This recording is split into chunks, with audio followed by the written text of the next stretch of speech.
If you're hearing this, you've already proven you can build. You understand volume, timing, positioning, and the human side of leadership. You've carried teams through momentum and through compression. You've rebuilt legs that shouldn't have needed rebuilding. You made systems work longer than they were designed to. So this isn't a message about effort, and it's definitely not about motivation. It's about leverage. At a certain level of experience, frustration doesn't come from failure. It comes from realizing that the math no longer favors excellence. You look at your calendar and see how much of your week is spent stabilizing things that should be stable by now.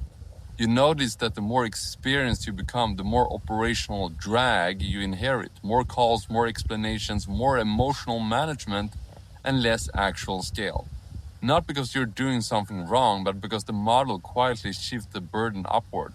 Many seasoned leaders reach a point where they're no longer building, they're maintaining, protecting volume, replacing churn, defending pricing decisions they didn't create, explaining why costs are what they are, what changes were made, why it'll make sense long term. That's brand fatigue, and it compounds. There's also the ceiling most leaders don't talk about publicly, the one created by bloating price structures that limit retention or compensation plans that technically work, but only when conditions are perfect. The kind of plans that reward positioning more than performance and complexity more than contribution. You can feel it when effort and reward stop scaling together. What makes this particularly frustrating is that you know you're still sharp. Your instincts are good, your leadership is solid, but the systems requires constant supervision to function. And true duplication only happens when you personally intervene. That's not leverage. That's dependency dressed up as leadership. And for many high-level builders, the dissatisfaction is quiet and intellectual. A growing awareness that while the model still pays, it no longer aligns. That there must be simpler, more elegant way to move volume without constant friction. That curiosity is where Live Good enters the conversation. Not as a replacement, not as a pitch, but as a strategic upgrade worth examining. Live Good approaches the model from a different angle. Mass market pricing removes the resistance you're used to managing. Retention improves not because of pressure, but because the value makes sense to real consumers. The structure doesn't rely on high-ticket autoships to sustain payouts, which changes the entire dynamic of volume flow.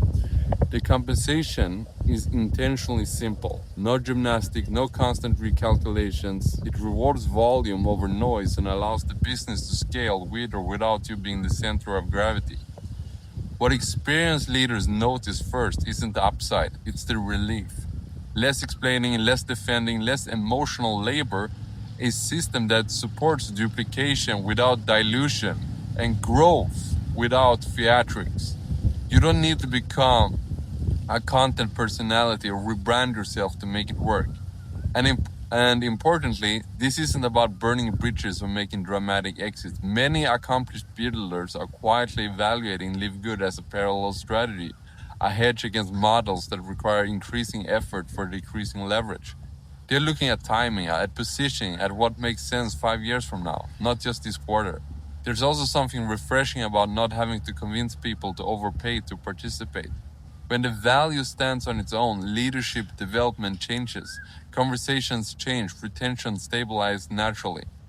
If you're someone who values clean systems, long-term sustainability, and alignment between contribution and reward, and the only logical next step isn't commitment, it's evaluation. This is simply an invitation to look inside the model and assess whether it solves problems you've already identified for yourself. No credit card, no obligation, no expectations, just clarity. Every day you delay evaluating better leverage is a day someone else secures positioning. If nothing else, satisfy the intellectual curiosity that comes with experience. See how the structure works. Understand why it's resonating with leaders who no longer chase hype, but architecture. Take the free tour in the description down below.